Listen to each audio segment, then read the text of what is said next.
আসসালামু আলাইকুম, সবাইকে স্বাগতম আমাদের এই অডিও বুক বাংলা চ্যানেলে। আজকে আমরা আপনাদেরকে শোনাবো হজ ও উমরার সহায়িকা বই এবং হজ করতে এবং উমরা করতে যে যে বিষয়গুলো খেয়াল করতে হবে এবং যে বিষয়গুলো আপনারা জানতেই হবে সেটা হচ্ছে এই নির্দেশিকার মধ্যে দেওয়া হয়েছে। আর হজ আর উমরা সহায়িকা এটা ধর্ম বিষয়ক মন্ত্রণালয় ঢাকা সচিবালয় থেকে প্রকাশিত।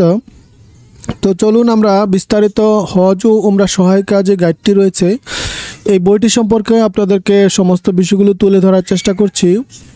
এখানে হচ্ছে হজ ও উমরা সহায়িকা, এটা প্রথম প্রকাশ 2023 সালে এবং দ্বিতীয় সংস্করণ এপ্রিলে 2024, তৃতীয় হচ্ছে জানুয়ারি 2025 সালের। আর তারপরে হচ্ছে এটা হচ্ছে ওটারই একটু অংশ। এখানে একটু হজ উমরা কমিটির এটা হচ্ছে সূচিপত্র। এই সূচিপত্র অনুযায়ী আমরা দেখব প্রথম অধ্যায় রয়েছে হজ উমরা পালনের বিষয়, কি কি ফরজ বিষয়গুলো রয়েছে, তারপরে হজের বিষয়গুলো কি, কবর জিয়ারতের দোয়া, এবং এই যে মোটামুটি 1 থেকে 59 অর্থাৎ 59টি পৃষ্ঠা রয়েছে। আমরা ইনশাল্লাহ জানবো হজের বিস্তারিত। তো আমরা ইনশাল্লাহ প্রথম অধ্যায়ে চলে এসেছি। তো চলুন শুরু করি। প্রথম অধ্যায় উমরাহ পালন। প্রথম হচ্ছে উমরাহ পালন। উমরাহ পরিচিতি। উমরাহ শব্দের আবেদনিক অর্থ পরিদর্শন করা।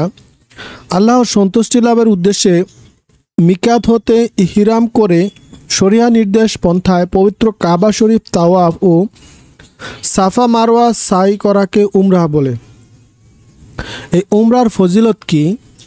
হযরত আবু হুরায়রা রাদিয়াল্লাহু থেকে বর্ণিত, আল্লাহ রাসূল সাল্লাল্লাহু আলাইহি ওয়াসাল্লাম ইরশাদ করেন, এক উমরাহ পর আরেক উমরাহ উভয়ের মধ্যবর্তী গুনাহের কাফারা স্বরূপ। বুখারী 1773, মুসলিম 1349 নম্বর হাদিস। রাসূল সাল্লাল্লাহু আলাইহি সাল্লাম আরও ইরশাদ করেন, তোমরা অধিক পরিমাণে হজ ও উমরা করো, কেননা এই দুটো দরিদ্রতা ও গুনাহকে সেভাবে নিশ্চিত করে দেয় কামারের হাপর যেভাবে লোহা থেকে ময়লাকে দূরীভূত করে দেয়। নাসাউফ 2630 নম্বর হাদিস।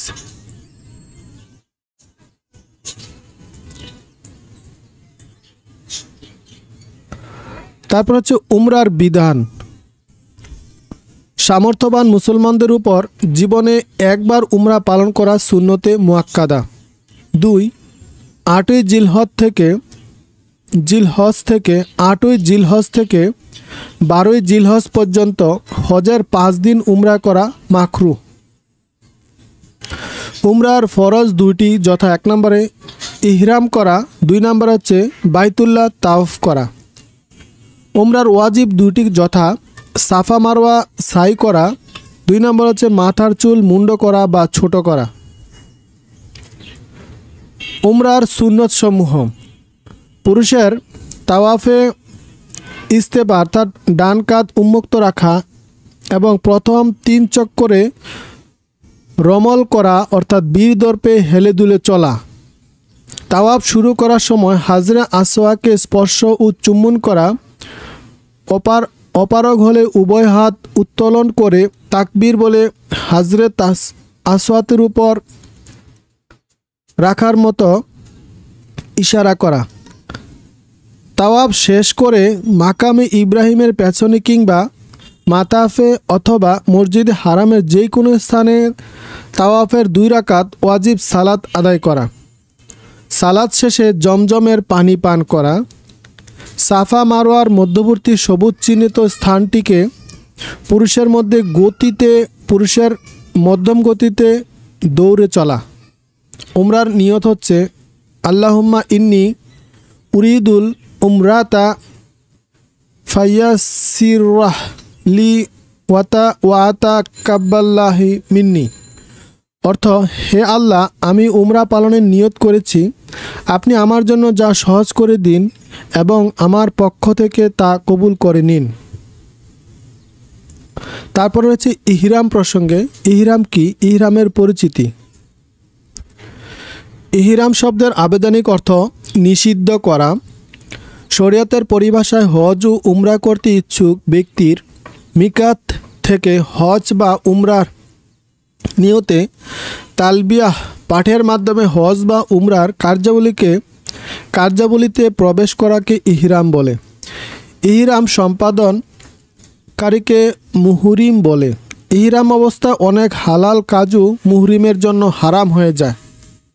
ইহরামে করার ক্ষেত্রে করণীয়: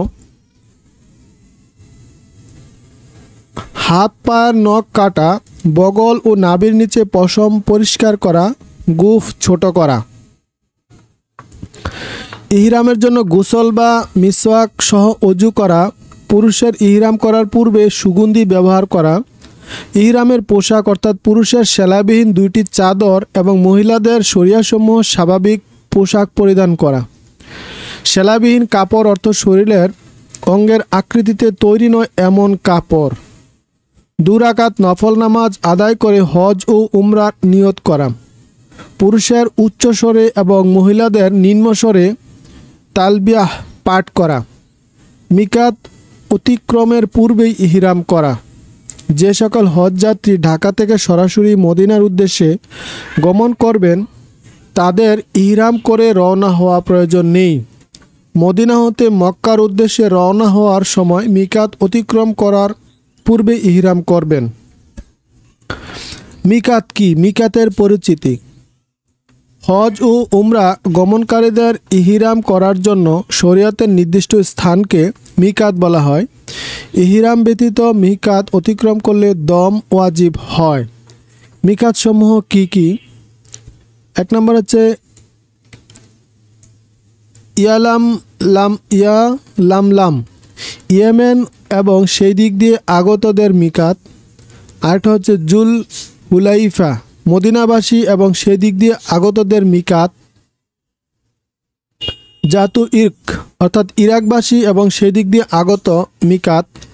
আরেকটা হচ্ছে কারনুল মানাজিল, এটি তায়েফ এবং সেদিক দিয়ে আগতদের মিকাত। আরেকটা হচ্ছে আজুফাহ সিরিয়াবাসী এবং সেদিক দিয়ে আগতদের মিকাত। হিল্লি মিকাত এবং হারাম এর মধ্যবর্তী স্থানকে হিল বলা হয়। উক্ত স্থানের অধিকাংশ সেখান থেকে হজ বা উমরার ইহরাম করবেন। 7 নম্বর হচ্ছে হারাম। মক্কাবাসী হজ ও তামাত্তু হজ আদায়কারীগণের হজের মিকাত হলো হারাম এলাকা। বাংলাদেশ থেকে হজ ও উমরা গমনকারীদের মিকাত। আকাশপথে মিকাত: বাংলাদেশ থেকে আকাশপথে হজ ও উমরা গমনকারীদের বহনকারী বিমান সাধারণত কারনুল মানাজিল বা জাইতু ইরক নামীয় মিকাত অতিক্রম করে থাকে বিদায় হাজী সাহেবগণ উক্ত স্থান অতিক্রম করার পূর্বে ইহরাম করবেন।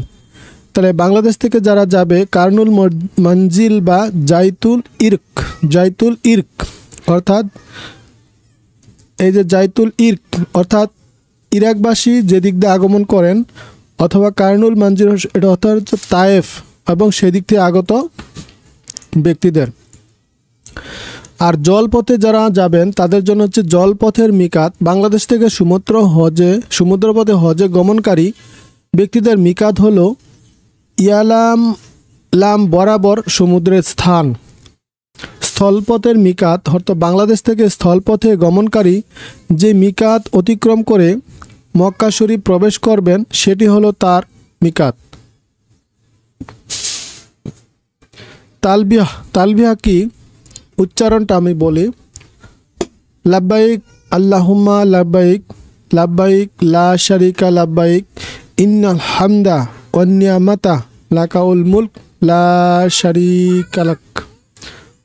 অর্থাৎ আমি হাজির, হে আল্লাহ আমি হাজির, আপনার আহ্বানে সাড়া দিয়ে আমি হাজির, আপনার কোনো অংশীদার নেই, আপনার ডাকে সাড়া দিয়ে আমি হাজির, সমস্ত প্রশংসা নিয়ামতসমূহ এবং একচ্ছত্র রাজত্ব আপনারই, আপনার কোনো অংশীদার নেই।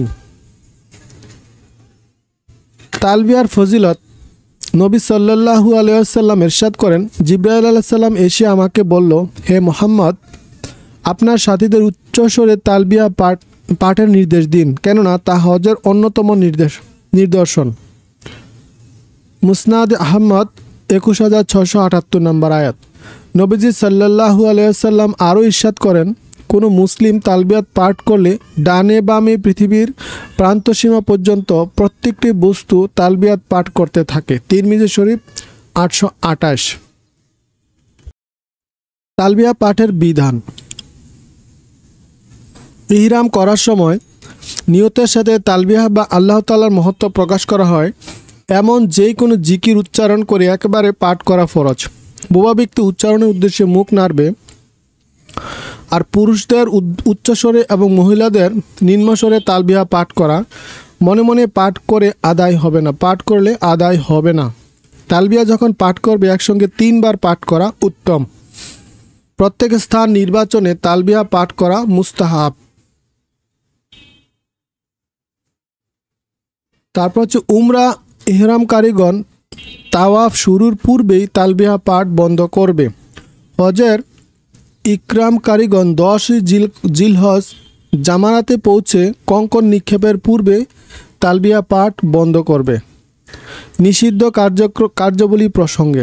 ইহরাম অবস্থায় নিষিদ্ধ কাজসমূহ।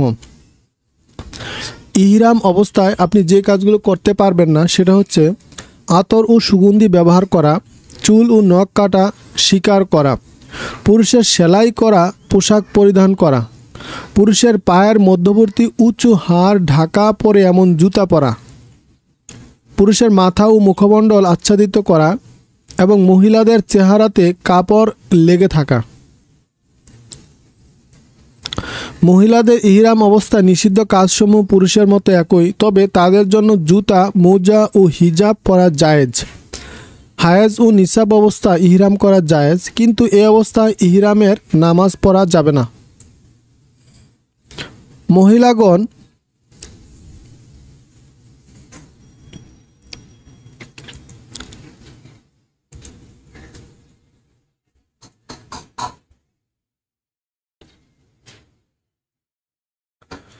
মহিলাগণ গায়রে মাহরামের সামনে চেহারা ঢেকে রাখবে, তবে কাপড় যেন চেহারার সাথে লেগে না থাকে সেদিকে লক্ষ্য রাখবে। ইহরাম অবস্থায় মাকরু কাজসমূহ হচ্ছে শরীর হতে ময়লা দূর করা, চুলদাড়ি আঁচড়ানো, চুলদাড়ি হতে উকুন পরে যেতে পারে এমনভাবে চুলকানো, বালিশের ওপর মুখ রেখে উপর হয়ে শোয়া। ইহরাম অবস্থায় নিষিদ্ধ কাজের প্রতিকার। বাদানাহ বা বুদনা। ইহরাম অবস্থা বড় ধরনের যে সকল ভুল ত্রুটি প্রতিকার হিসাবে গরু বা উট জবাই করা আবশ্যক হয় তাকে বাদানাহ বা বুদনা বলে। দম। ইহরাম অবস্থায় যে সকল ভুল ত্রুটির কারণে বকরি বা দুম্বা বা ভেড়া জবাই করা ওয়াজিব হয় তাকে দম বলে। সাদকা। ইহরাম অবস্থায় যে সকল ভুল ত্রুটির প্রতিকার হিসাবে 1 ফিতরা তথা সর্বনিম্ন 1 কেজি 650 গ্রাম গম বা তার মূল্য দান করা অবশ্যই হয় তাকে সাদাকা বলে।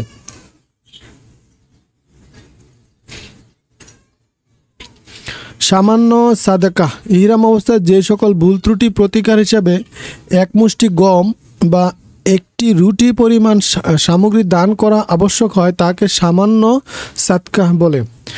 বাদানা বা দম সাদকা ওয়াজিব হওয়ার ক্ষেত্রসমূহ যেমন ইহরাম ছাড়া মিকাত অতিক্রম করলে পুনরায় মিকাতে ফিরে এসে ইহরাম করে নেওয়া আবশ্যক, অন্যথায় দম ওয়াজিব হবে। বিশেষজ্ঞ অনেক আলেমের মতে ইহরাম অবস্থায় 3 বা ততোধিকবার সুগন্ধিযুক্ত সাবান বা শ্যাম্পু বা হ্যান্ডওয়াশ দিয়ে হাত বা মাথা ধৌত করলে দম ওয়াজিব হবে। এর কম ব্যবহার করলে সাদকা ওয়াজিব হবে। ইহরাম অবস্থায় 3 বা ততোধিকবার সুগন্ধি তেল বা ক্রিম বা লোশন হাত পা মাথা বা অন্য কোনো পূর্ণ অঙ্গে ব্যবহার করলে দম ওয়াজিব হবে। এর কম ব্যবহার করলে সাদকা ওয়াজিব হবে। ইহরাম অবস্থায় শরীরের যে কোনো বড় অঙ্গ যেমন মাথা, হাত, পা, চেহারা ইত্যাদিতে সুগন্ধি ব্যবহার করলে দম ওয়াজিব হবে। এর চেয়ে কম পরিমাণ হলে সাদাকা ওয়াজিব হবে। ইহরাম অবস্থায় একটি পূর্ণ দিবস অথবা একটি পূর্ণ রাত মাথা কিংবা চেহারা 4 ভাগের 1 ভাগ বা তার চেয়ে বেশি অংশ ঢেকে রাখলে দম ওয়াজিব হবে। এর কম সময়ের জন্য হলে সাদকায় ওয়াজিব হবে। ইহরাম অবস্থায় একই বৈঠকে এক হাত অথবা এক পায়ের সবগুলো নখ কাটলে দম ওয়াজিব হবে। ইহরাম অবস্থায় বিপরীত লিঙ্গের কাউকে কামভাব নিয়ে স্পর্শ করলে দম ওয়াজিব হবে। ইহরাম অবস্থায় উকুফে আরাফা পূর্বে স্ত্রী সহবাস করলে হজ নষ্ট হয়ে যাবে এবং একটি দম ওয়াজিব হবে। এতদ সত্ত্বেও তাকে হজের যাবতীয় কাজ চালিয়ে যেতে হবে এবং পরবর্তীতে উক্ত হজ পুনরায় আদায় করতে হবে। সূর্যাস্তের আগে আরাফাত ময়দান থেকে বের হয়ে গেলে এবং সূর্যাস্তের পূর্বে ফিরে না এলে দম ওয়াজিব হবে।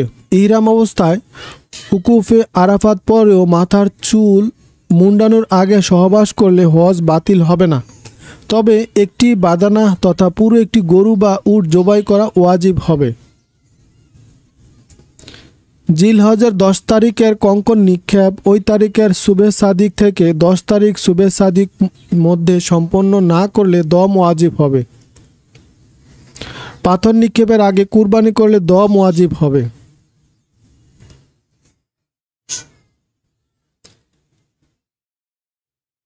পাথর নিক্ষেপের আগে কুরবানি করলে দম ওয়াজিব হবে।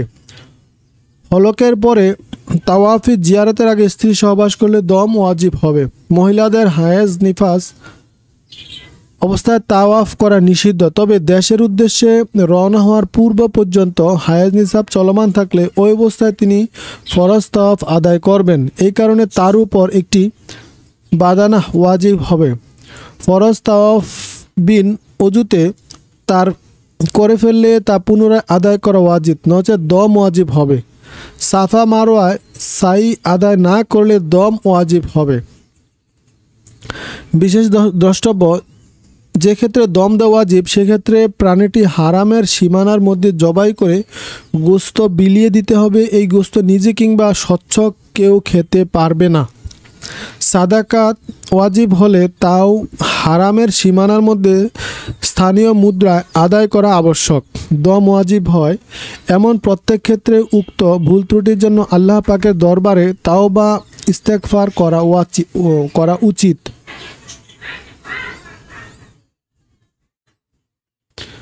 দ্বিতীয় অধ্যায় হচ্ছে হজ পালন। হজের পরিচিতি।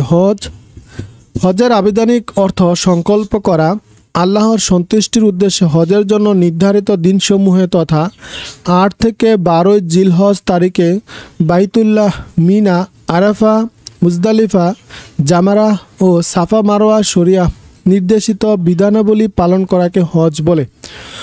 হজ ফরজ হওয়ার শর্তসমূহ: 1 নম্বর হচ্ছে মুসলমান হওয়া, 2 নম্বর হচ্ছে স্বাধীন হওয়া, 3 নম্বর হচ্ছে বালেগ তথা শরিয়া দৃষ্টিতে প্রাপ্ত বয়স্ক হওয়া, শারীরিক বা মানসিকভাবে সুস্থ এবং সক্ষম হওয়া,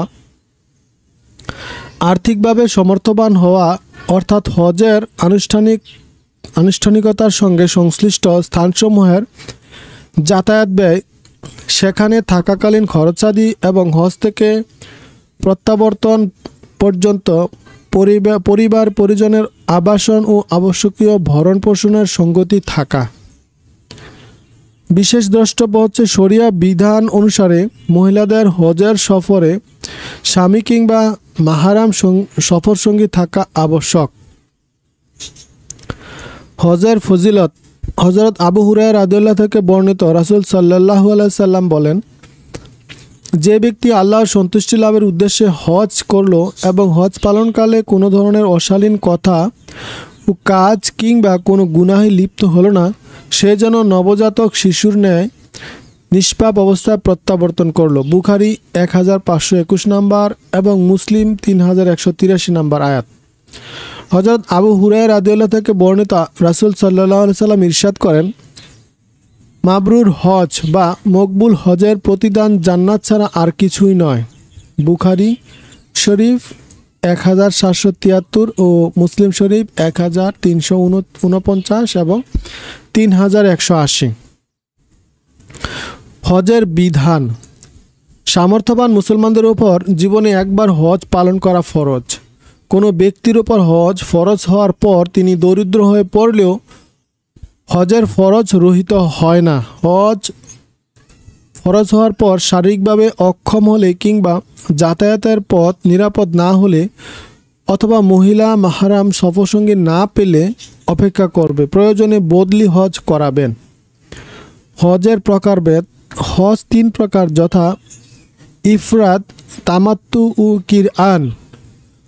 ইফরাদ হজ, হজের মাসে শুধু হজের নিয়তে ইহরাম করে হজ সম্পাদন করা। এই হজ তাওয়াফে কুদুম বা আগমনী তাওয়াফ করা সুন্নত, পশু কুরবানি করা ঐচ্ছিক। তামাত্তু হজ, হজের মাসে প্রথমে শুধু উমরাহ নিয়তে ইহরাম করে উমরা পালন করা, পরবর্তীতে হজের নিয়তে পুনরায় ইহরাম করে হজ পালন করা। তামাত্তু হজে পশু কুরবানি করা ওয়াজিব। উল্লেখ্য, তামাত্তু হজে উমরা করলে হালাল হওয়ার পর হজের ইহরাম করার পূর্বে বারবার উমরাহ করা সুন্নতের খেলাফ। কিরান হজ, হজের মাসে একই সঙ্গে হজ এবং উমরা পালনের নিয়তে ইহরাম করে উমরা বা হজ সম্পাদন করা, উমরা পরে হালাল না হওয়া। কিরান হজে পশু কুরবানি করা ওয়াজিব। তাওয়াফে কুদুম,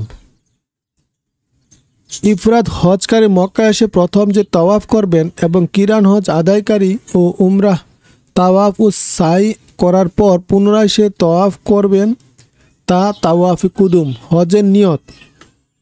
ইফরাদ ও তামাত্তু হজের নিয়ত হচ্ছে আল্লাহুম্মা ইন্নি উরিদুল হাজ্জা ফাইয়া সিরহু লি ওয়াতাকাব্বালহু মিনহি। আমি আবারও বলছি, আল্লাহুম্মা ইন্নি উরিদুল হাজ্জা, আল্লাহুম্মা ইন্নি উরিদুল হাজ্জা ফাইয়া সিরহুলি ওয়াতাকাব্বালহু মিন্নি। অর্থাৎ, হে আল্লাহ, আমি হজ পালনের নিয়ত করেছি, আপনি তা আমার জন্য সহজ করে দিন এবং আমার পক্ষ থেকে তা কবুল করে নিন। কিরান হজের নিয়ত। আল্লাহুম্মা ইন্নি উরিদুল হাজ্জা ওয়ালা উমরাতা ফাইয়াসিরহুমালি ওয়াতাকাব্বালহুমা মিন্নি। অর্থ, হে আল্লাহ, আমি হজ পালনের নিয়ত করেছি, আপনি আমার জন্য উভয় আমল সহজ করে দিন এবং আমার পক্ষ থেকে তা কবুল করে নিন। হজের ফরজ 3টি, যথা 1 নম্বর হচ্ছে ইহরাম করা, 2 নম্বর হচ্ছে উফুফে আরাফা অর্থাৎ আরাফার ময়দানে অবস্থান করা, সূর্য পশ্চিম দিকে হেলে যাওয়ার পর থেকে সূর্যাস্ত পর্যন্ত কিছু সময় অবস্থান করা ফরজ, পূর্ণ সময় অবস্থান করা ওয়াজিব। বিশেষ উজুর বশত উক্ত সময় অবস্থান করতে না পারলে 9 জিলহজ দিবাগত রাত্রে শুবে সাদিক এর পূর্বে কিছু সময় অবস্থান করলেও হজ আদায় হয়ে যাবে। 3 নম্বর হচ্ছে তাওয়াফে জিয়ারাত অর্থাৎ ফরজ তাওয়াফ। হজের ওয়াজিব 6টি, যথা 1 নম্বর হচ্ছে জিলহজ দিবাগত রাতের শুবে সাদিক থেকে সূর্যোদয়ের মধ্যবর্তী সময় কিছু সময় মুজদালিফায় অবস্থান করা। 2 নম্বর হচ্ছে 10 জিলহজ বড় জামারা 60টি এবং 11 ও 12 জিলহজ 3টি জামারায় 60টি করে 49টি কঙ্কর নিক্ষেপ করা। 12 জিলহজ সূর্যাস্তের পূর্বে মিনা ত্যাগ করা সম্ভব না হলে 13 জিলহজ 3টি জামারায় 60টি করে 21টি কঙ্কর নিক্ষেপ করতে হবে। কিরান ও তামাত্তু হজে দমে শুকর বা কুরবানি করা, হলক অথবা কসর করা তথা পুরুষের মাথার চুল মুন্ডন কিংবা ছোট করা, চুল মুন্ডানোই উত্তম, এবং মহিলাদের চুলের অগ্রভাগ থেকে আঙ্গুলের 4 কর পরিমাণ কাটা। সাফা মারওয়া সাই করা। 6 নম্বর হচ্ছে মিকারাতে বাহিরের অঞ্চল হতে আগমনকারীর বিধায় তাওয়াফ করা। বিশেষ দ্রষ্টব্য, ওয়াজিব সমূহের কোনোটি ছুটে গেলে দম দেওয়া ওয়াজিব। 10 জিলহজের আমলের বড় জামরায় পাথর নিক্ষেপ, কুরবানি ও হল্ক ধারাবাহিক রক্ষা করা ওয়াজিব। হজের সুন্নতসমূহ: ইহরাম করার পূর্বে গোসল করা, পুরুষদের সাদা রঙের ইহরাম পোশাক পরিধান করা, অধিক পরিমাণে তালবিয়াহ পাঠ করা, ইফরাদ ও কিরান হজ আদায়কারীদের তাওয়াফে কুদুম করা, 8ই জিলহজ জোহর থেকে 9 জিলহজ ফজর পর্যন্ত 5 ওয়াক্ত নামাজ মিনায় আদায় করা, 8, 10 এবং 11 জিলহজ দিবাগত রাত্রে মিনায় রাত্রি যাপন, 9 জিলহজ সূর্যোদয়ের পরে মিনা থেকে আরাফায় গমন করা, উকুফে আরাফার উদ্দেশ্যে গোসল করা, মুজদালিফা সুবহে সাদিকের পূর্ব পর্যন্ত অবস্থান করা, ছোট এবং মধ্যম জামারায় কঙ্কর নিক্ষেপের পর দোয়া করা, যে তাওয়াফের পর সাই আছে সে তাওয়াফের পুরুষদের প্রথম 3টি চক্করে রমল করা, যে তাওয়াফের পর সাই আছে এবং তাওয়াফের পরে পুরুষগণ ইহরামের কাপড় পরিধান করে তাওয়াফ করলে ইস্তেবা অর্থাৎ ডান কাঁধে উন্মুক্ত রাখা, সাফা মারওয়ার মধ্যবর্তী সবুজ চিহ্নিত স্থানটি পুরুষদের দৌড়ে অতিক্রম করা এবং মহিলাদের স্বাভাবিক গতিতে চলা। এক নজরে হজের ধারাবাহিক আমল। 9 নম্বর হচ্ছে জিলহজ, জোহর নামাজের পর ইমামুল হজ বা কাবা শরীফে প্রথম খুতবা দেয়া। এই খুতবায় হজের বিধিবিধান এবং 5 দিনের কর্মসূচি উল্লেখ করা হয়। সম্ভব হলে উক্ত খুতবা শ্রবণ করা উত্তম। 8 নম্বর হচ্ছে জিলহজ ইয়াউমুত তাওবিয়া, হজের ইহরাম অবস্থায় পুরুষগণ উচ্চস্বরে এবং মহিলাগণ নিম্নস্বরে তালবিয়া পাঠ করতে করতে মিনায় অভিমুখে রওনা হবে।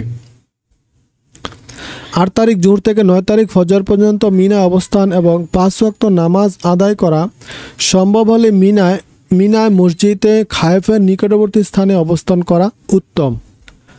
9 নম্বর হচ্ছে জিলহজ, ফজর নামাজের সালাম ফিরায় তাকবীর ই তাশরিফের পর 3 বার উচ্চস্বরে তালবিয়া পাঠ করা।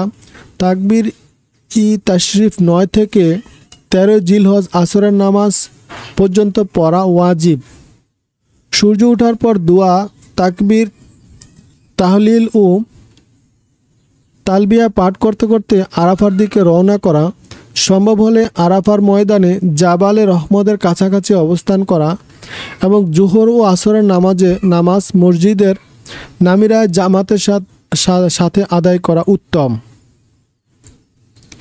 আরাফার ময়দানে দোয়া দুরুদ, নামাজ, তিলাওয়াত, জিকির ইত্যাদি আমলের মাধ্যমে দিন অতিবাহিত করা। বেলা শেষে 2 হাত উঁচু করে দোয়া করা সুন্নত। আরাফাতের দিবসের উত্তম দোয়া হচ্ছে, অর্থটা আমি বলছি, অর্থ: আল্লাহ ছাড়া কোনো উপাস্য নেই, তিনি এক, তার কোনো শরিক নেই, যাবতীয় রাজত্ব ও প্রশংসা তিনি অধিপতি এবং তিনি সকল বিষয়ের পূর্ণাঙ্গ ক্ষমতাবান। সূর্যাস্তের পর তালবিয়া পাঠ করতে করতে মুজদালিফার দিকে রওনা হওয়া। মুজদালিফার পৌঁছে মাগরিব ও এশার নামাজের সাথে সাথে আদায় করা। রাতে মুজদালিফার মাঠ হতে মিনায় কঙ্কর মারার উদ্দেশ্যে 70টি কঙ্কর সংগ্রহ করা। 10 হচ্ছে জিলহজ অর্থাৎ ইয়াউমুন নাহর। 10 জিলহজ রাত অর্থাৎ 9 তারিখ দিবাগত রাতে মুজদালিফায় অবস্থান। সুবে সাদিক থেকে সূর্যোদয়ের পূর্ব মুহূর্ত পর্যন্ত কিছু সময় মুজদালিফায় অবস্থান করা ওয়াজিব। সুবে সাদিক এর পরে মুজদালিফায় কিছু সময় অবস্থান করে মিনার উদ্দেশ্যে রওনা হওয়া। মিনায় পৌঁছে সূর্য উদিত হওয়ার পর জামারায় আকবার বড় জামারায় কঙ্কর নিক্ষেপ। ডান হাতের বৃদ্ধাঙ্গুল ও শাহাদাত অঙ্গুলি যুগে পরপর 7টি কঙ্কর নিক্ষেপ করা। উল্লেখ্য, নিক্ষিপ্ত কঙ্কর জামারায় পিলার অর্থাৎ পিলারের বাউন্ডারির ভিতর পৌঁছা জরুরি, নচেত তা পুনরায় নিক্ষেপ করতে হবে। কঙ্কর নিক্ষেপের সময় নিচের দোয়াটি পাঠ করা উত্তম, অর্থাৎ আল্লাহর নামে কঙ্কর নিক্ষেপ করছি, আল্লাহ মহান।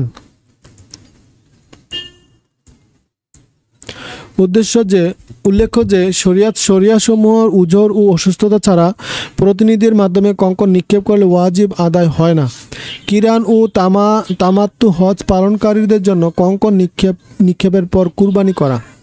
কুরবানির পর পুরুষের মাথায় চুল মন্ডানো বা ছোট করা ওয়াজিব, তবে চুল মন্ডানোই উত্তম। আর মহিলাদের মাথার চুলে অগ্রভাগ হতে কমপক্ষে আঙ্গুলের 1 কর পরিমাণ কাটা।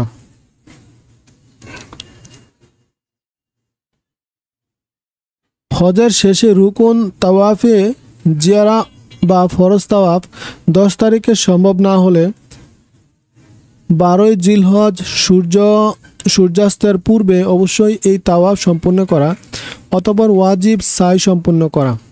11 ও 12ই জিলহজ সূর্য পশ্চিম আকাশে হেলে পড়ার পরে 3 জামরায় 7টি করে 21টি কঙ্কন নিক্ষেপ করা ওয়াজিব। প্রথম ও দ্বিতীয় জামরায় কঙ্কন নিক্ষেপের পর দোয়া করা উত্তম।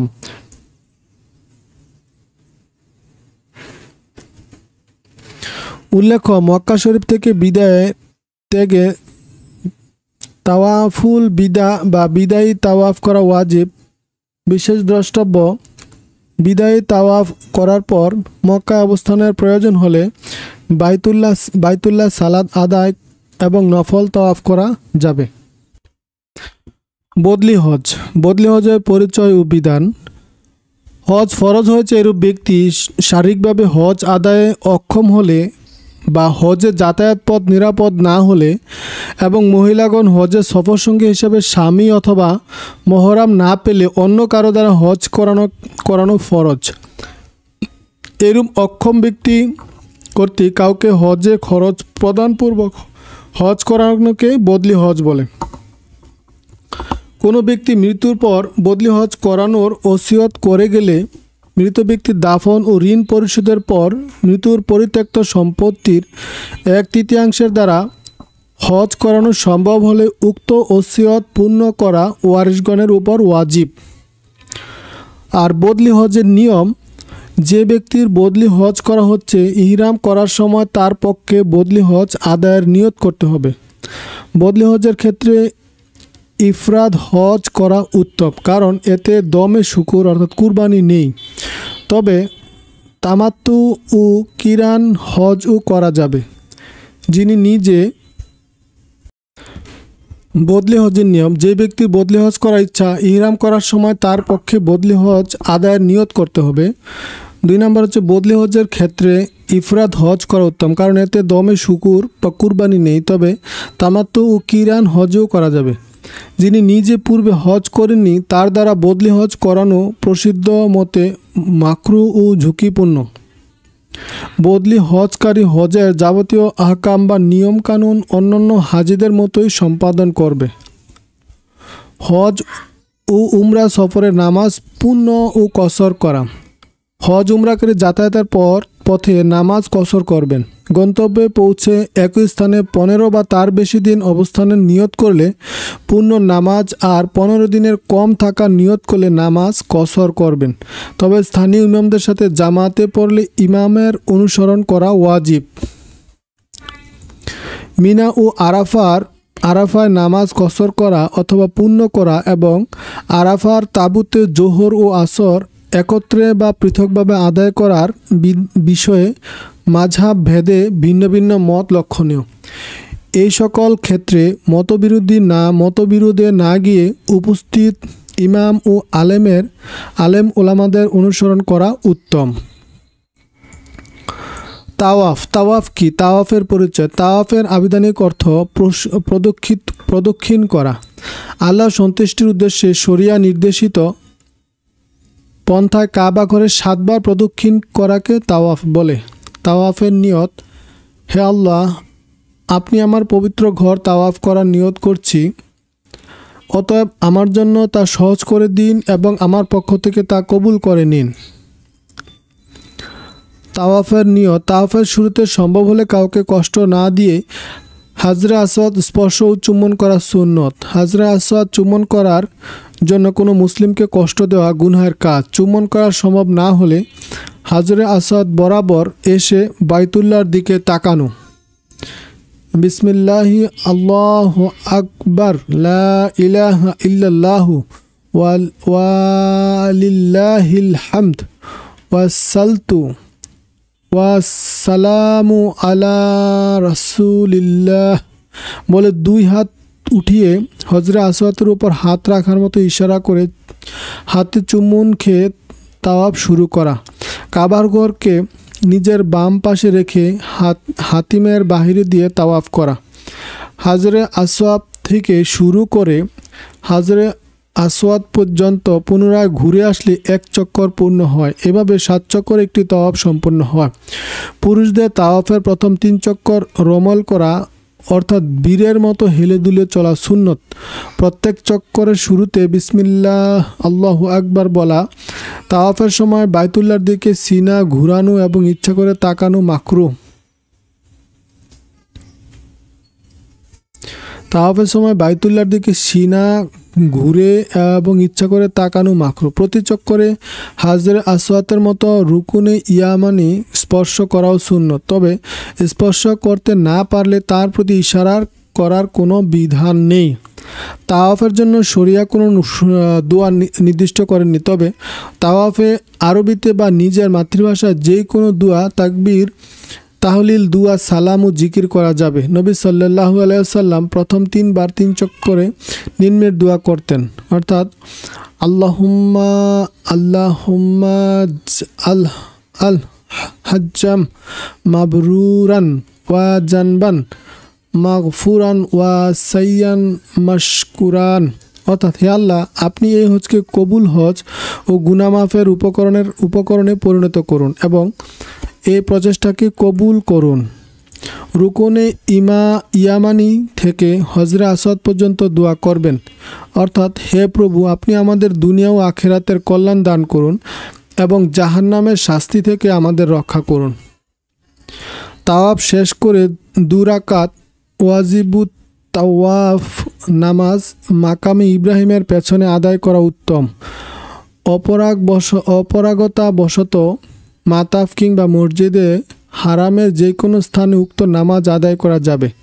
নামাজের নিষিদ্ধ ও মাকরুহ সময়ে এই নামাজ পড়া থেকে বিরত থাকা উচিত। উক্ত নামাজ সূরা কাফিরুন ও সূরা ইখলাস দিয়ে পড়া উত্তম। তাওয়াফের নামাজ শেষে জমজমের পানি পান করা মুস্তাহাব। জমজমের পানি দাঁড়িয়ে এবং বসে উভয়ভাবেই পান করা যায়। জমজমের পানি পান করার শুরুতে বিসমিল্লাহ বলা সুন্নত এবং নিচের দোয়াটি পড়া উত্তম, অর্থাৎ হে আল্লাহ, আমি আপনার নিকট উপকারী জ্ঞান, প্রশস্ত রিজিক এবং সকল রোগব্যাধি থেকে সুস্থতা কামনা করছি। পানি পান শেষে আলহামদুলিল্লাহ বলা সুন্নত। সাই কি? সাই প্রসঙ্গে কি বলা হয়েছে? সাই মানে হচ্ছে নিয়ত বলতে মনে মনে যে ইচ্ছা পোষণ করে, হে আল্লাহ, আমি আপনার অন্যতম নিদর্শক সাফা মারওয়া সাই করার ইচ্ছা পোষণ করছি। আপনি আমার জন্য যা সহজ করে দিন এবং আমার পক্ষ থেকে তা কবুল করে নিন। সাইয়ের নিয়ম: সাই হচ্ছে সাফা পাহাড়ে আরোহণের সময় নিম্নোক্ত আয়াতটি পাঠ করা উত্তম। সাফা পাহাড়ে আরোহণের সময় বাইতুল্লাহ দৃশ্যমান হয় এমন স্থানে দাঁড়িয়ে বলা, অর্থ হচ্ছে আল্লাহর নামে শুরু করছি, আল্লাহ মহান, আল্লাহ ছাড়া কোনো ইলাহ নেই, প্রশংসা মাত্র আল্লাহর জন্য এবং দুরুদ ও সালাম আল্লাহ রসুলের প্রতি। তাহলে অর্থ নিচে অতঃপর একটু দোয়া পাঠ করতে হবে। দোয়াটার অর্থ হচ্ছে, আল্লাহ ছাড়া কোনো উপাস্য নেই, তিনি এক, তার কোনো শরিক নেই। যাবতীয় রাজত্ব ও প্রশংসার তিনি অধিপতি এবং তিনি সকল বিষয়ে পূর্ণ ক্ষমতাবান। আল্লাহ ছাড়া কোনো উপাস্য নেই, তিনি এক, তিনি তার ওয়াদা পূর্ণ করেছেন, তার বান্দাকে বিজয়ী করেছেন এবং শত্রু বাহিনীকে একাই পরাভূত করেছেন। অতঃপর 2 হাত উঠিয়ে অত্যন্ত কাকতি মিনতির সাথে নিজের এবং বিশ্ব মুসলিমদের জন্য দোয়া করা, বিশেষ করে হজ, উমরা সহ যাবতীয় আমল কবুল করার জন্য আল্লাহর নিকট দোয়া করা। সাফা মারওয়ার মধ্যবর্তী সবুজ স্থানটি পুরুষগণের মধ্যে মধ্যম গতিতে দৌড় অতিক্রম করা এবং সে সময় নিম্নোক্ত দোয়াটি পাঠ করা উত্তম, অর্থাৎ হে আল্লাহ, আপনি আমাকে ক্ষমা করুন, আমার প্রতি দয়া করুন, আপনি পরাক্রমশালী এবং পরম দাতা। সাফা থেকে মারোয়া পৌঁছালে এক চক্কর এবং মারোয়া থেকে সাফায় পৌঁছালে আরেক চক্কর পূর্ণ হয়। সাইতে এইভাবে 7 চক্কর পূর্ণ করা ওয়াজিব। হারাম শরীফে আমলের ক্ষেত্রে মহিলাদের জন্য বিশেষ সতর্কতা: শরিয়াসমূহ পর্দা রক্ষা করা, আতর সুগন্ধি ব্যবহার না করা, মহিলাদের জন্য নির্ধারিত স্থানে নামাজ আদায় করা এবং কোনোভাবেই পুরুষদের কাতারে নামাজে আদায় না দাঁড়ানো।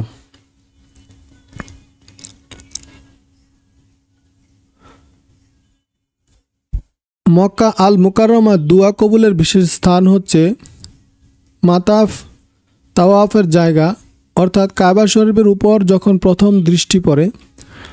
তারপর হচ্ছে মুলতাজাম কাবাগরের দরজা, রুকুনে ইয়ামানি ও হাজরে আসাতের মধ্যবর্তী স্থান, হাতামি কাবা, বাইতুল্লাহ শরীফের ভেতরে, জমজম কূপের নিকটে, মাকামে ইব্রাহিমের পেছনে। কাবা শরীফের উপর যখন প্রথম দৃষ্টি পড়ে রুকুনে ইয়ামানি ও হাজরে আসাতের মধ্যবর্তী স্থানে, আরাফাতের ময়দানে, মুজদালিফার ময়দানে, মসজিদে খায়েফ ও মিনার ময়দানে, কঙ্কর মারার স্থানে প্রথম ও দ্বিতীয় জামিরায়। মক্কা শরীফের দর্শনীয় স্থানসমূহ হচ্ছে মসজিদুল খাইফ, তারপর হচ্ছে মসজিদুল খাইফ,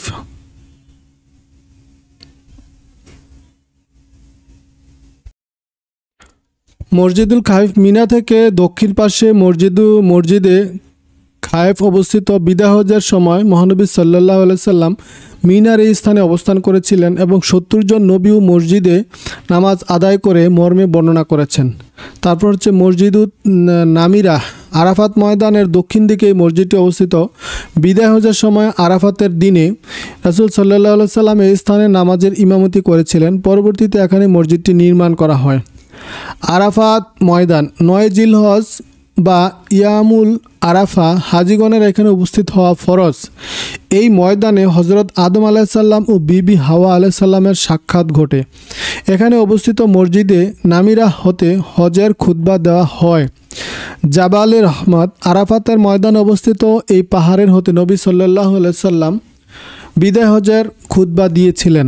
জাবালে নূর বা হেরাগুয়া মক্কায় অবস্থিত জাবালে নূর নামক পাহাড়ের হেরা গুহায় হজরত মুহাম্মদ সাল্লাল্লাহু আলাইহি সাল্লাম ইবাদতে মশগুল থাকতেন। এখানে অবস্থানের সময় তার প্রথম ওহী নাজিল হয়। মিনা কাবাঘর হতে প্রায় 6 কিলোমিটার দূরে মিনার ময়দান অবস্থিত। এখানে রয়েছে মসজিদের খায়েফ ও 3টি জামরা। হজরত ইব্রাহিম আলাইহিস সালামের প্রিয় পুত্র ইসমাইল আলাইহিস সালামকে কুরবানির জন্য এখানে নিয়ে এসেছিলেন। মুজদালিফা আরাফাতের ময়দানে উকুফ শেষে এই ময়দানে 10 জিলহজ রাত্রিযাপন হাজিগণের জন্য ওয়াজিব। হজরত মহানবী সাল্লাল্লাহু আলাইহি সাল্লাম এখানে মাগরিব ও এশার নামাজ আদায় করেছেন। জান্নাতুল মুআল্লা মক্কার প্রাচীনতম কবরস্থান। এখানে আম্মাজান হজরত খাদিজাতুল কুবরা রাদিয়াল্লাহুর কবর রয়েছে। মদিনা আল মুনাওয়ারাহ মসজিদুল নববী, এটি মদিনা শরীফের প্রধান মসজিদ। নবী করিম সাল্লাল্লাহু আলাইহি সাল্লাম নিজে সাহাবীদের নিয়ে এই মসজিদ তৈরি করেছিলেন। মসজিদের দক্ষিণ পূর্ব কোণে উম্মুল মুমিনিন আয়েশা রাদিয়াল্লাহুর ঘরে রাসূল সাল্লাল্লাহু আলাইহি সাল্লাম শায়িত আছেন। হযরত আবু বকর সিদ্দিক রাদিয়াল্লাহু রাসূলের পেছনে এবং হযরত উমর রাদিয়াল্লাহু নবীজির পায়ের দিকে শায়িত আছেন। মসজিদে নববীকে মদিনার হারাম ও বলা হয়। বিশেষ রহমতময় স্থান রওজাতুম মির রিয়াজিল জান্নাহ এই মসজিদে অভ্যন্তরে অবস্থিত। নবীজি সাল্লাল্লাহু আলাইহি সাল্লাম বলেন, আমার বাড়ি ও আমার মিম্বরের মধ্যবর্তী স্থানটুকু জান্নাতের বাগানসমূহের মধ্য হতে একটি বাগান তুল্য। মরজামুল আসওয়াদ খণ্ড 2 পৃষ্ঠা 12। মদিনা শরীফের অবস্থানকালে অধিক পরিমাণ দুরূদ শরীফ পড়ার চেষ্টা করা উচিত। মসজিদে নববী প্রবেশের দোয়া, অর্থাৎ হে আল্লাহ, আল্লাহর নামে এই মসজিদে প্রবেশ করছি এবং অসংখ্য দুরূদ ও অপরিমেয় সালাম আল্লাহ রাসূলের প্রতি বর্ষিত হোক। হে আল্লাহ, আমার গুনাহসমূহ মাফ করে দিন এবং আমার জন্য আপনার রহমতের দরজাসমূহ খুলে দিন। রওজা মুবারকে সালাম পেশ রাসূল সাল্লাল্লাহু আলাইহি সাল্লাম বাবুস সালাম নামক গেট দিয়ে প্রবেশ করা উত্তম। রাসূল সাল্লাল্লাহু আলাইহি সাল্লামের সম্মান মর্যাদা। উচ্চারণ আসসালাতু ওয়াসসালামু আলাইকা আইয়ুহান নবী ওয়া রাহমাতুল্লাহি ওয়া বারাকাতুহু, অথবা নিচে যে কোনো বাক্যে সালাম পেশ করা যায়। আসসালাতু আসসালামু আলাইকা ইয়া রাসূলাল্লাহ, অথবা আসসালাতু আসসালামু আলাইকা ইয়া নবী আল্লাহ, অথবা আসসালাতু আসসালামু আলাইকা ইয়া হাবিবাল্লাহ, অথবা আসসালাতু আসসালামু আলাইকা ইয়া সাইয়্যিদুল মুরসালিন, অথবা আসসালাতু আসসালামু আলাইকা ইয়া রাহমাতাল লিল আলামিন। এরপর একটু ডানে সরে হযরত আবু বকর সিদ্দিক রাদিয়াল্লাহুর উদ্দেশ্যে এভাবে সালাম পেশ করা। আসসালামু আলাইকা ইয়া খালিফাতু রাসূলুল্লাহি আবা বাকরিস সিদ্দিকি। আর একটু ডানে সরে গিয়ে হযরত উমর রাদিয়াল্লাহুর উদ্দেশ্যে এভাবে সালাম পেশ করা। আসসালামু আলাইকা ইয়া আমিরাল মুমিনিনা ওয়া আমারাল ফারুক। মদিনায় আপনারা যদি আসেন, মদিনায় অনেক জায়গা রয়েছে। মদিনা হচ্ছে মসজিদুল কুবা, যেটা হযরত মুহাম্মদ সাল্লাল্লাহু আলাইহি ওয়াসাল্লাম মদিনা আগমনের পথে কুবা নামক স্থানে এসে 14 দিন অবস্থান করেন এবং এখানে মসজিদটি নির্মাণ করেন। এটি নবীজির হাতে নির্মিত প্রথম মসজিদ।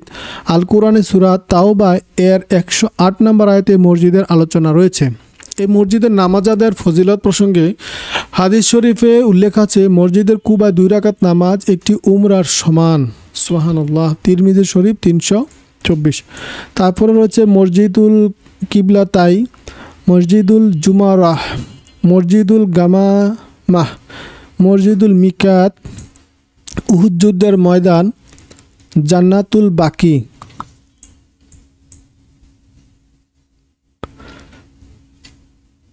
জানাজার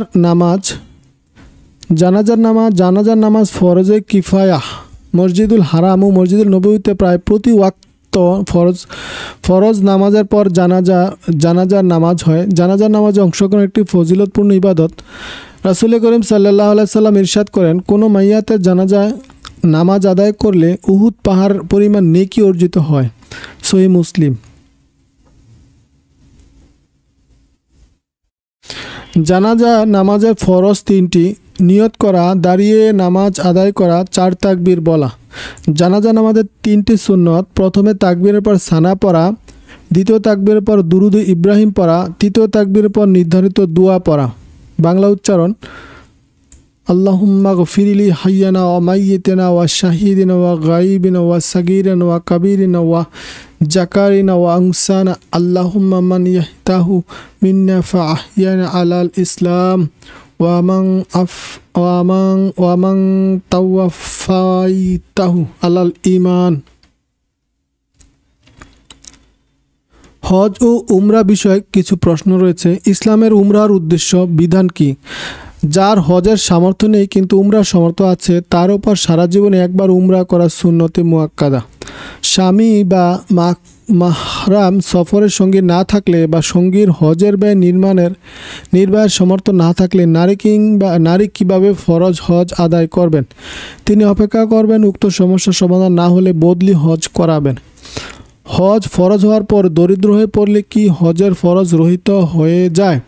হজ ফরজ হওয়ার বছর হজ আদায় না করে ইচ্ছাকৃতভাবে বিলম্ব করে পরবর্তীতে দরিদ্র হয়ে পড়লেও তার হজের ফরজ রহিত হয় না। মিকাত বলতে কি বোঝায়? হজ বা উমরা ইহরামের জন্য শরিয়া নির্ধারিত স্থানকে মিকাত বলে। ইহরাম করা বলতে কি বোঝায়? মিকাত থেকে বা মিকাতের পূর্বে পুরুষদের ইহরামের পোশাক পরে হজ বা উমরা নিয়ত করার সাথে তালবিয়া উচ্চারণ করা। ইহরাম করার পদ্ধতি কি? পবিত্র অবস্থায় ইহরামের শরিয়া নির্দেশিত পোশাক পরিধান করে দোয়া নাজিল নামাজ আদায় করে হজ বা উমরা নিয়তের সাথে তালবিয়া পাঠ করা। ইহরাম ব্যতীত মিকাত অতিক্রম করার বিধান কি? ইহরাম ব্যতীত মিকাত অতিক্রমের জন্য মিকাতে ফিরে এসে ইহরাম করা আবশ্যক। আর যদি তিনি মিকাত অতিক্রম করার পরে ইহরাম করেন তাহলে তার উপর দম ওয়াজিব হবে। কোনো তাওয়াফে 7 চক্কর চেয়ে বেশি হয়ে গেলে কি করণীয়? প্রথম তাওয়াফে 7 চক্কর ছাড়াও পুনরায় 7 চক্কর পূর্ণ করতে হবে। তাওয়াফের চক্কর গণনা সন্দেহ হলে করণীয় কি? যে সংখ্যার প্রতি মন বেশি সায় দেয় সেটিকে মূল ধরে বাকি চক্করগুলো পূর্ণ করতে হবে। সংখ্যা স্থির করতে না পারলে কম সংখ্যাকে মূল ধরে বাকি চক্করগুলো সম্পন্ন করতে হবে। নফল তাওয়াফের শেষে 2 রাকাত নামাজ বিধান কি? ফরজ বা নফল যে কোনো তাওয়াফের পর 2 রাকাত নামাজ পড়া ওয়াজিব। কোন কোন তাওয়াফে ইস্তিবা করতে হবে? যে তাওয়াফের পর সাই আছে এবং ইহরামের কাপড় পরা আছে সে তাওয়াফে ইস্তিবা করা সুন্নত। কাবার দিকে সিনা ঘুরিয়ে তাওয়াফ করলে তার বিধান কি? অনুচিত জানা সত্ত্বেও ইচ্ছাকৃতভাবে যতটুকু সময় কাবার দিকে সিনা ঘুরিয়ে তাওয়াফ করা হয়েছে ততটুকু স্থান পুনরায় তাওয়াফ করতে হবে। কোন সময় উমরাহ করা মাকরুহ? 8 থেকে 12 জিলহজ 5 দিন উমরাহ করা মাকরুহ। মাকরুহ সময় উমরার নিয়ত করলে তা পূর্ণ করার জরুরি কেন? পরবর্তী সময়ে তা পূর্ণ করা ওয়াজিব। হারাম ও মিকাতে মধ্যবর্তী এলাকার বসবাসকারীদের উমরা ও হজের মিকাত কি? হারাম এলাকার বাহির হুদুদ হারাম হতে মিকাত পর্যন্ত এক এলাকাকে হিল বলে। উক্ত এলাকায় বসবাসকারীদের হজ ও উমরা মিকাত নিজ অবস্থান স্থল। হারাম এলাকায় বসবাসকারীগণ হজ ও উমরা জন্য ইহরাম কোথায় করবেন? হজের ইহরাম হারামের সীমানায় এবং উমরার ইহরাম হিল্লা এলাকায় থেকে করবেন। কাজের উদ্দেশ্যে হারাম এলাকায় গমনকারীদের জন্য ইহরাম আবশ্যক কিনা? কাজের উদ্দেশ্যে সফর এলাকায় সফরকারীদের ইহরাম আবশ্যক নয়। ইহরাম করার পূর্বে শরীরে লাগানো সুগন্ধি খুশবু ইহরামের পরে অবশিষ্ট থাকলে অসুবিধা আছে কি? অসুবিধা নেই, তবে ইহরামের পর ইহরামের কাপড়ে যেন সুগন্ধি না লাগে সে বিষয়ে সতর্ক থাকা। হায়েজ নেফাজ অবস্থা ইহরাম করা ও মসজিদুল হারামে প্রবেশ করা যাবে কিনা? হায়েজ নেফাজ অবস্থায় ইহরাম করা যাবে, তবে মসজিদুল হারামে প্রবেশ করা যাবে না। হায়েজ নেফাস অবস্থায় তাওয়াফের বিধান কি? হায়েজ নেফাস অবস্থায় তাওয়াফের করা নিষিদ্ধ। পবিত্র হওয়ার পর তাওয়াফ করবেন। হায়েজ নেসাফ অবস্থায় ফরজ তাওয়াফ করে থাকলে পুনরায় তাওয়াফ ওয়াজিব। পুনরায় তাওয়াফ করার সুযোগ না থাকলে মক্কা বা মদিনায় একটি উট বা গরু জবাই করে পিলিয়ে দেওয়া ওয়াজিব। তাওয়াফে জিয়ারত 10, 11, 12 জিলহজ তারিখের আদায় করতে না পারলে করণীয় কি? উত্তর, মেয়েদের নারী সুলভ অসুস্থতার কারণে আদায় করতে না পারলে পবিত্র হওয়ার সাথে সাথে আদায় করবে। বিমানের শিডিউলের কারণে অপবিত্র অবস্থায় ফরজ তাওয়াফ করতে বাধ্য হলে নারীরা তা করবে। একটি গরু জবাই করে মক্কা মিনার দরিদ্রর মাঝে বিলিয়ে দিতে হবে। পুরুষদের তাওয়াফে জিয়ারা আদায় করতে হবে এবং দম দিতে হবে। অসতর্ক অবস্থায় ইহরাম অবস্থায় মাঝে মধ্যে মাথা ঢেকে ফেললে করণীয় কি? মাথা ঢেকে রাখার সময় পরিমাণ একত্র করলে যদি একদিন বা এক রাত্রের সমপরিমাণ হয় তাহলে দম দিতে হবে। ঘন্টা পরিমাণ হলে 1 কেজি 650 গ্রাম গম তার সমপরিমাণ মূল্য সাদকা করতে হবে। এর থেকে কম হলে মুষ্টি পরিমাণ গম বা তার সমপরিমাণ মূল্য সাদকা করতে হবে। মিকাত অতিক্রমের সময় ইহরামের পোশাক সঙ্গে না থাকলে করণীয় কি? স্বাভাবিক পোশাকে নিয়ত তাবলিয়া পাঠ করে ইহরাম করবে। যতদূর সম্ভব ইহরামের পোশাক পরিধান করতে হবে। ইহরাম পোশাকবিহীন অবস্থায় 12 ঘন্টার বেশি সময় অতিবাহিত হয়ে গেলে দম ওয়াজিব হবে। ইহরামকারী স্বাভাবিক পোশাক পরিধান করে মিকাত অতিক্রম করলে তার করণীয় কি? ইহরামকারী পূর্ণ 1 দিন বা 1 রাত সময় স্বাভাবিক কাপড় পরিধান করে থাকলে দম দিতে হবে। ঘন্টা পরিমাণ হলে 1 কেজি 650 গ্রাম গম বা তার সমপরিমাণ মূল্য সাদকা করতে হবে। এর থেকে কম হলে মুষ্টি পরিমাণ গম বা তার সমপরিমাণ মূল্য সাদকা করতে হবে। উজুর বশত আঙ্গুল ঢেকে যায় এমন স্যান্ডেল পরিধানের বিধান কি? আঙ্গুল ঢেকে গেলে অসুবিধা নেই, তবে পায়ের পাতার উঁচু হাড়ের অংশ এবং পায়ের গোড়ালি খোলা রাখতে হবে। ইসলামের নিষিদ্ধ সেলাইযুক্ত কাপড় বলতে কি বোঝায়? মানবদেহের কোনো অঙ্গের আকৃতি আদলে তৈরি পোশাককে বোঝায়। ইহরাম মুক্ত হওয়ার জন্য নিজের মাথা নিজে এবং অন্য কারো মাথা মুন্ডন করা বিধান কি? ইহরাম থেকে মুক্ত হওয়ার জন্য নিজের মাথা নিজে এবং অন্যের মাথা মুন্ডন করা যাবে। অজু ছাড়া তাওয়াফ ও সাই করা যাবে কিনা? অজুর সাথে তাওয়াফ করা ওয়াজিব, সাইয়ের জন্য অজু করা মুস্তাহাব। সাই করার পর 2 রাকাত নামাজ পড়ার বিধান কি? সুন্নত। মিনায় রাত্রি যাপনের বিধান কি? সুন্নত। মুজদালিফায় কোনো সময় ও কতক্ষণ অবস্থান করলে ওয়াজিব আদায় হবে? সুবহে সাদেকের পর থেকে সূর্য উদয়ের পূর্বে কিছুক্ষণ অবস্থান করলে ওয়াজিব আদায় হবে। আরাফা ময়দানে কোনো সময় ও কতক্ষণ অবস্থান করলে ফরজ আদায় হবে? সূর্য পশ্চিম দিকে হেলে যাওয়ার পর হতে সূর্য অস্ত যাওয়ার পূর্ব পর্যন্ত কিছুক্ষণ অবস্থান করলেই ফরজ আদায় হবে। তবে সকাল থেকে সূর্যাস্ত পর্যন্ত অবস্থান করা সুন্নতে রাসূল সাল্লাল্লাহু আলাইহি সাল্লাম। উজুর বশত 9 জিলহজ সূর্যাস্তের পরে আরাফা ময়দানে পৌঁছালে ফরজ আদায় হবে কিনা? ফরজ আদায় হবে, তবে দম দিতে হবে। 10, 11, 12 জিলহজ জামারায় কঙ্কন নিক্ষেপের বিধান কি? 10 জিলহজ সূর্য উদয় হওয়ার পর এবং 11 ও 12 জিলহজ সূর্য পশ্চিম দিকে হেলে যাওয়ার পরে কঙ্কন নিক্ষেপ সময় শুরু হয়। মুজদালিফার মাগরিব ও এশার একসাথে পড়ার পদ্ধতি কি? 1. আজান ও ইকামতে মাঝখানে কোনো সুন্নত আদায় না করে মাগরিব ও এশার ফরজ পরপর আদায় করতে হবে। অতঃপর সুন্নতে মুআক্কাদা পড়া যাবে। বিতর নামাজ পড়ার বিধান আছে। অন্যের দ্বারা কঙ্কন নিক্ষেপের বিধান কি? যে ব্যক্তি বাহনে চড়ে ও কঙ্কন নিক্ষেপের স্থান পর্যন্ত যেতে অক্ষম, সে ব্যক্তি অন্যের মাধ্যমে কঙ্কন নিক্ষেপ করতে পারবে। এক্ষেত্রে নিক্ষেপকারী নিজে কঙ্কর আগে এবং অক্ষম ব্যক্তির কঙ্কর পরে নিক্ষেপ করবেন। দমে শূকর কোন হজে ওয়াজিব এবং তা কোথায় জবেহ করতে হবে? কিরান ও তামাত্তু হজে দমে শূকর হারাম এলাকায় আদায় করতে হবে। দমে শূকর আদায়ের সমর্থন না থাকলে বিকল্প কি? দমে শূকর আদায়ের সমর্থন না থাকলে 9 জিলহজের আগে 3টি রোজা ও বা 13 জিলহজের পরে আরও 60টি রোজা রাখতে হবে। রোজা রাখতে না পারলে দমে শূকর আদায় করতে হবে। ঈদুল আজহার কুরবানি হাজির জন্য ওয়াজিব কিনা?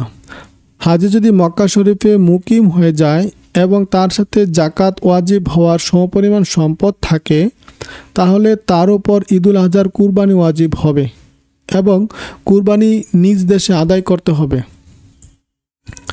তাওয়াফে জিয়ারাত ইস্তিবা কখন করতে হবে? তাওয়াফে জিয়ারা ইহরাম অবস্থা আদায় করলে ইস্তিবা করতে হবে।